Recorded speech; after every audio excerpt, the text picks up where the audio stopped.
Hey, welcome everyone. I a little emotional today because let me just say this. Some of you are not really aware of the history of the church, but our history dates back to the mid-1930s. And in December of 1949, this church elected a pastor by the name of Walter Pierce. And he pastored this church and served this community for 39 years. And as I look out, some of you are fruit of his ministry, from family members, the Missellis, the Williams, the Ivanys, the Delacruz, the Maloneys. And he really gave a great foundation to this church. We had visitors walk in today, and I'm so honored that his granddaughter, Kim, and her husband, Bill, chose to worship with us today. We should be honored for just their presence and the legacy that her grandfather means to this church. Again, can we just... I was joking with Kim. I said, if you moved a little bit closer, you'd be in the living room of the parsonage that she probably visited from time to time. And, well, let me try to get on with this here. Get my emotions back here. This week, as we celebrate Thanksgiving, I am reminded of how thankful and how grateful I am to every one of you. And I specifically want to show appreciation to all those who work behind the scene that make it possible in order for our services to be put online for those who are not able to be here in person. And if you're joining us online today, hey, welcome. I'm so thankful for you as well. On Tuesday, October 23rd, 2012, 11 years ago, the Associated Press reported of how a man walked up to a drive-through Wendy's in Atlanta, Georgia, with a ski mask over his head, carrying a gun. He demanded the cash drawer, grabbed it, and ran.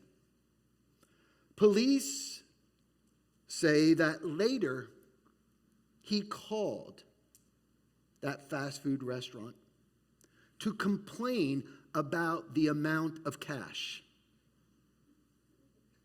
and said, and I quote, "Next time, there better be more than $586 in that drawer."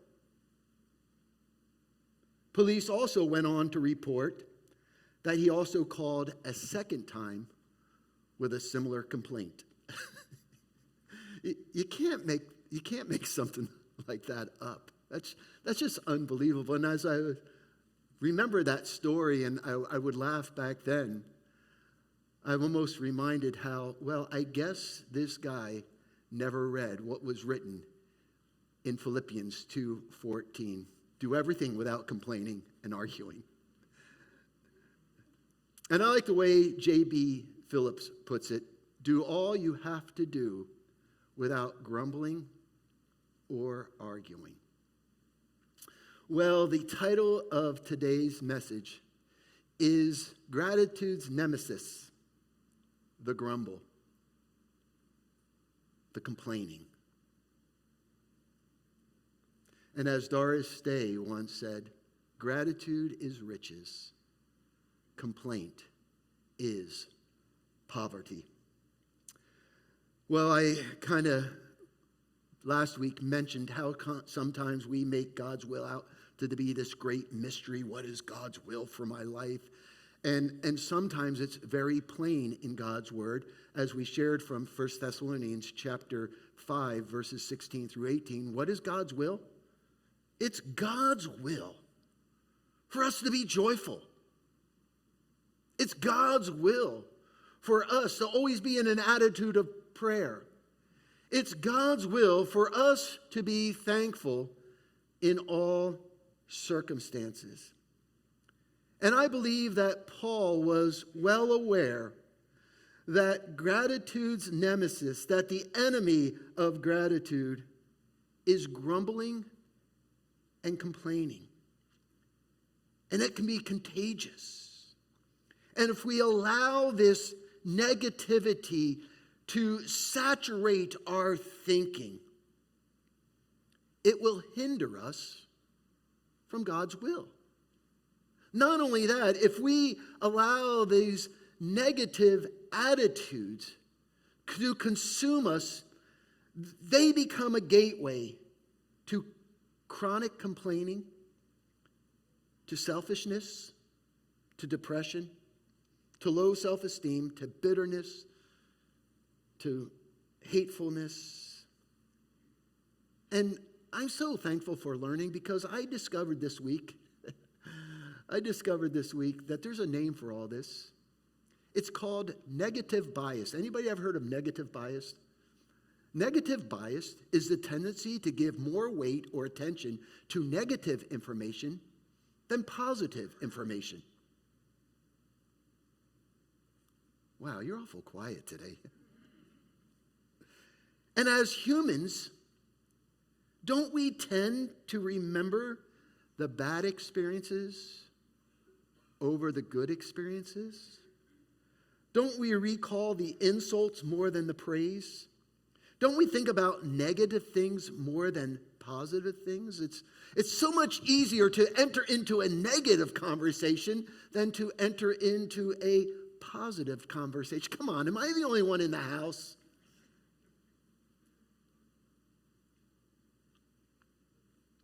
A negative bias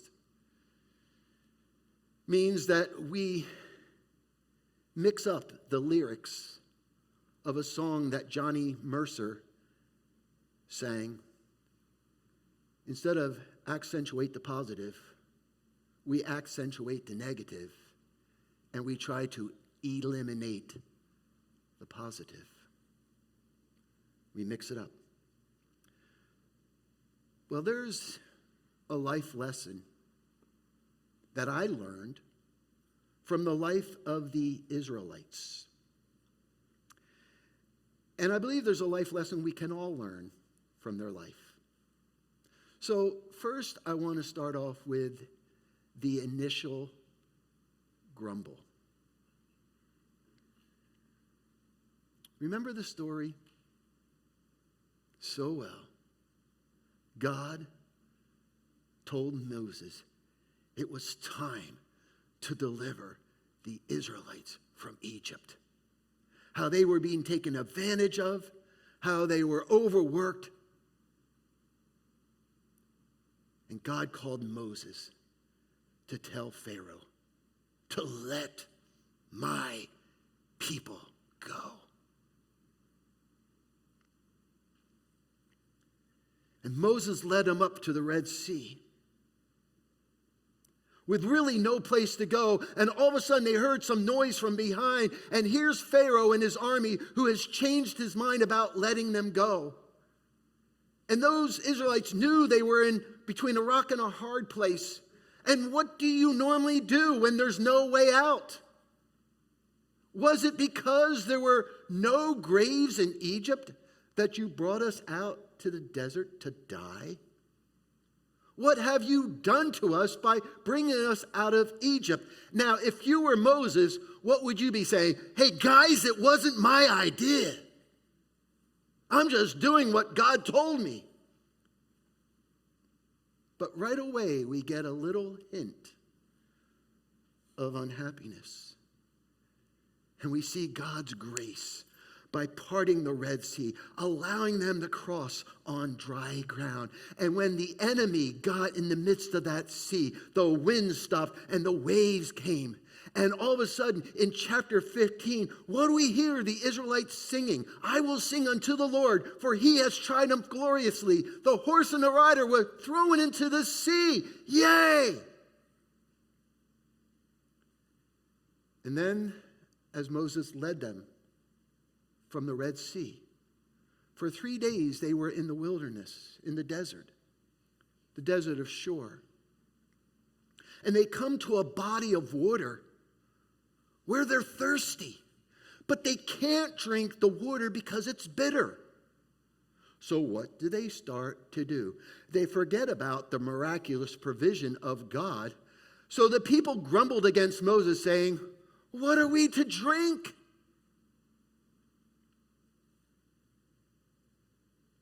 And if you know the story, God showed his grace to these spiritual infants and told Moses, hey, just get this piece of wood, throw it into the water, and the water becomes sweet. How many are grateful for the provision of God in your life? Well, let's fast forward now to chapter 16. 45 days of now wandering in the wilderness, in the desert. And their resources start to become a little scarce. They're starting to dwindle. Hunger and exhaustion start to take over. And all of a sudden, their physical needs take place of what God has miraculously done for them. And all of a sudden, they're starting to complain as their bellies rumbled, their mouths grumbled. And in the desert, the whole community, there's the word again, grumbled against Moses and Aaron. And the Israelites said to them, if only, if only, if only. Come on. How many times has that been a part of your vocabulary? If only, God. If only we had died by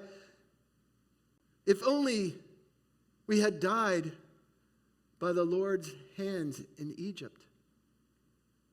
There, we sat around the pots of meat and ate all the food we wanted. And you have brought us out into the desert to starve this entire assembly to death. Ay, ay, ay. Imagine Moses at this time. Moses, what am I going to do with these people?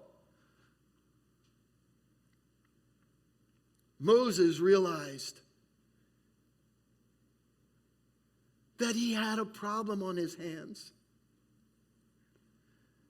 How all of a sudden they started to shift to maybe we were better provided for in Egypt than how God provides. Moses knew that they were starting to skate on thin ice.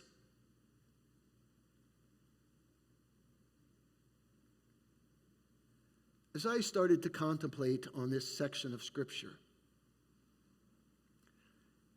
let's not be too hard on the Israelites, because don't we do the same? And I wrote this, and I want to give it exactly how I thought it. As soon as we experience an inconvenience, as soon as we're inconvenient, as soon as the food doesn't come as quick, if the food's not as hot as you want, if no one is around to help. The other day I was in Home Depot. I'm just like, doesn't anybody work here? As soon as we are inconvenienced, we what? We start to grumble. And really, if you funnel it down, our grumble is usually against God, if only. And we quickly forget the extent of God's love and provision. And that's what the Israelites were doing. They forgot the extent of God's love and his provision, of how he miraculously provided for them. made the waters sweet, parted the waters. Now, all of a sudden, because their physical need was great, they wished they could go back to Egypt, where they had food but were mistreated. And what does the Lord do for these spiritual babes? God says, in the evening, we usually forget about this part. What did God do? And all of you were thinking, yeah, he gave them manna. But if you read it real closely, in the evening, he gave them quail. And in the morning, there was manna on the ground. Now, some believe that this was just a one-time occurrence of the quail. Other commentaries believe that maybe quail came weekly along with the manna every day. Aren't you glad for God's grace and his provision? Man, he's so kind, so patient, so loving in the midst of when we're inconvenient. And Moses uses this as a teaching experience. He says, hey guys, when you're grumbling and you're complaining against us, it's not really against us, but it's against the Lord. And we're better than that. God has been so merciful, so kind, so gracious. You got to watch what you say.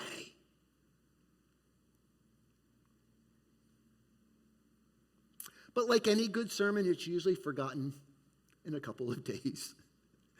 And you get to chapter 17, where now they're in Rephaim, and there's no water, and the people were thirsty for water, and there they grumbled against Moses once again. Why did you bring us up out of Egypt to make us and our children and our livestock die of thirst? You know, we have no, my goodness, enough's enough, guys.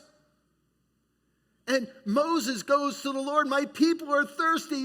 Lord, what do you want me to do? And this is where the Lord tells Moses to take the staff that was struck in the Red Sea and to hit the rock, and water came pouring out of that rock. Our God is a miraculous God who always meets our every need.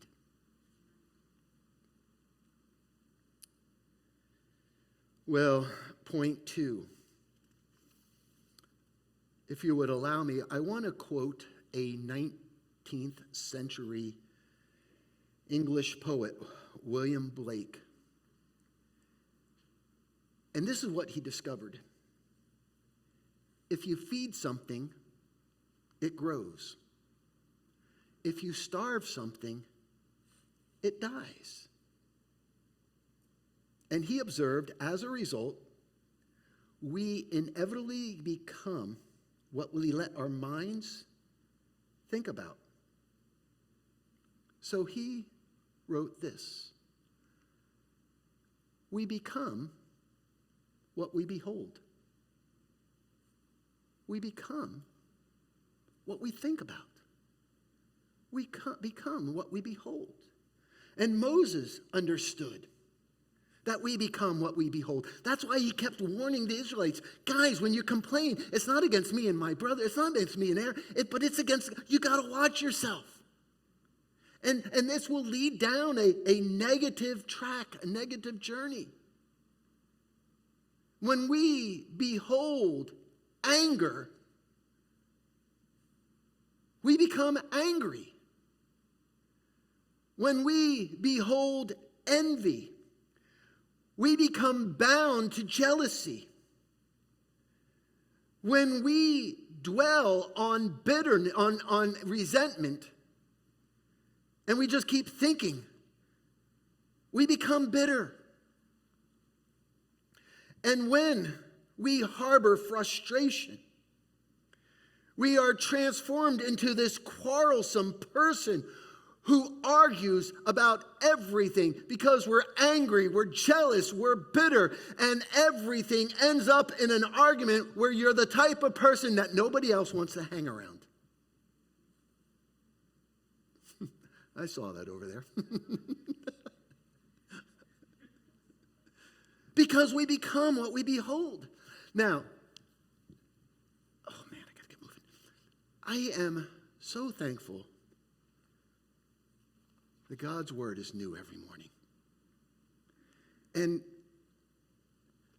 this is my new revelation. Because like Moses understood, you become what you behold.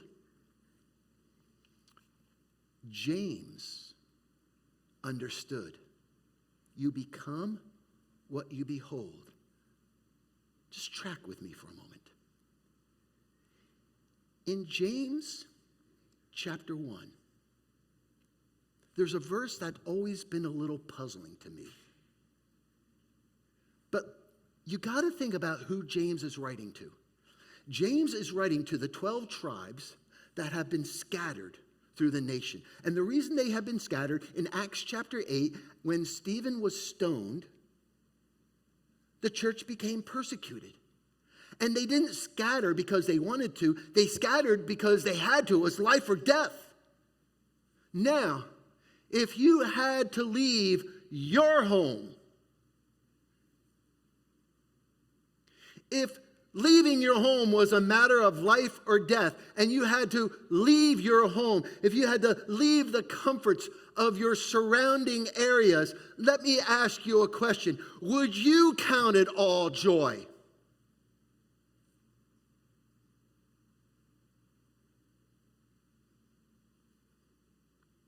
But James says, consider it pure joy, my brothers, whenever you face trials of many kind. And in my Bible, right before verse 2, there's a heading, trials and temptations. Now, I have always thought that trials and temptations are synonymous. They're one of the same thing. But do you realize there's a big difference between trials and temptations? A trial typically results from an outside source beyond your control. If you're going through a trial, usually it's from an outside source that is beyond your control, that something is happening, like persecution. To the believers there in Jerusalem, there was an outside force that was persecuting the church, where they were made to leave for their life's sakes. It was a trial. And James says to these young infants in the faith, and even in the most significant trial of persecution, James says, count it all joy. Why? Because James realized you become what you behold. Give thanks in all circumstances. Don't lose the battle in your mind. Now, the subject in chapter 1, it doesn't change. And you get down to the 13th verse. When tempted. Now, what's temptation?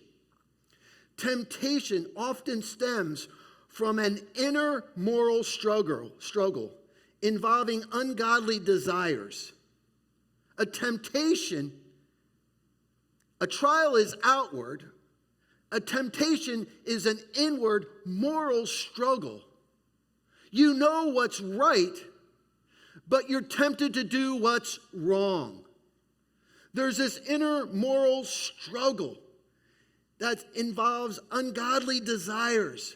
And it's something that should be resisted, but there's this tug, there's this pull, there's this tug, there's this pull. And what James is saying to these Christians, listen, as this persecution is going on, it's important for you to be joyful, not to give in to the temptation of complaining, of griping, of arguing. Because God cannot be tempted by evil, nor does he tempt anyone.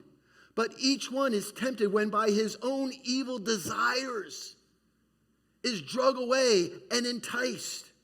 In the midst of a trial that you have no control over.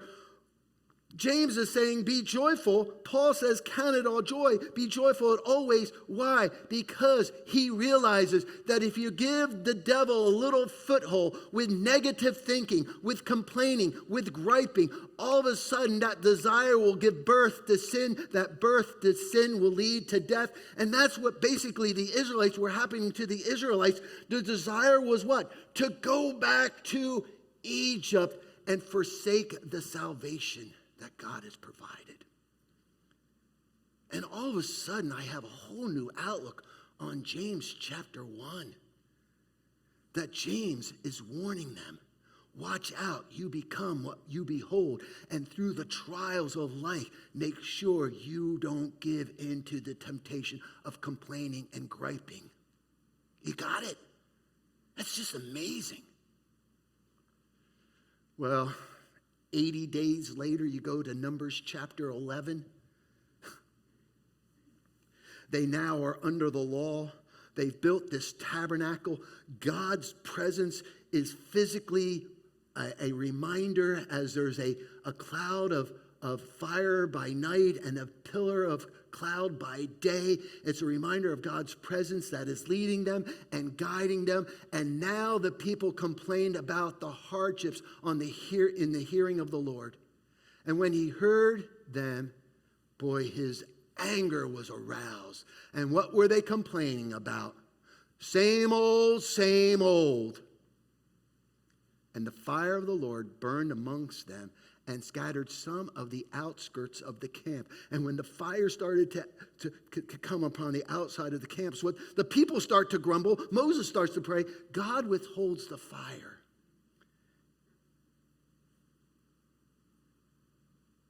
But God said, you want meat? I'll give you meat. Not just for one day. Not just for 2 days. Not just for 5, not for 10, not for 20, but for a whole month. He sent a wind and quails were at 3 feet and they had all the meat. In fact, they got so sick of it, God sent a plague and wiped them out, some of them out. I say all this to come back to this question. What exactly is grumbling?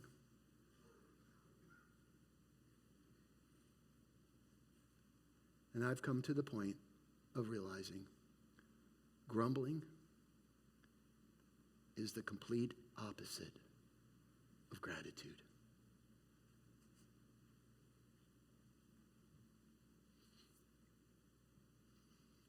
We've learned in the life of the Israelites to grumble, to complain, is really to reject God's grace and his provision. Grumbling has the power to bring us to the place where we are no longer grateful.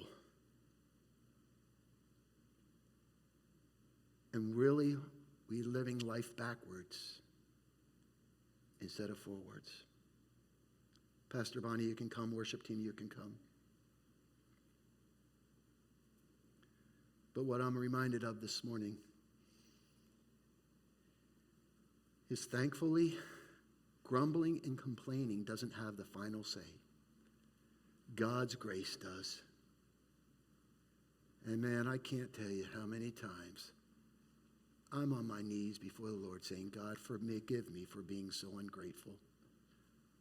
Forgive me for complaining. Forgive me for being negative. I don't want to go down that route. We become what we behold. And when you take a posture of gratitude, it has a way to dispel the grumbling and the complaining. My friends, church, we have so much to be thankful for. So much to be grateful for. God's provision in your life, in my life, is so awesome.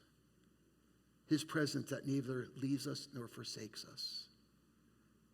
And I trust that even in the midst of difficult times and difficult situations and the trials of life, some things we can't control, that you will watch being tempted not to complain, not to become bitter, not to ask if only, but be thankful for his grace, his mercy in your life.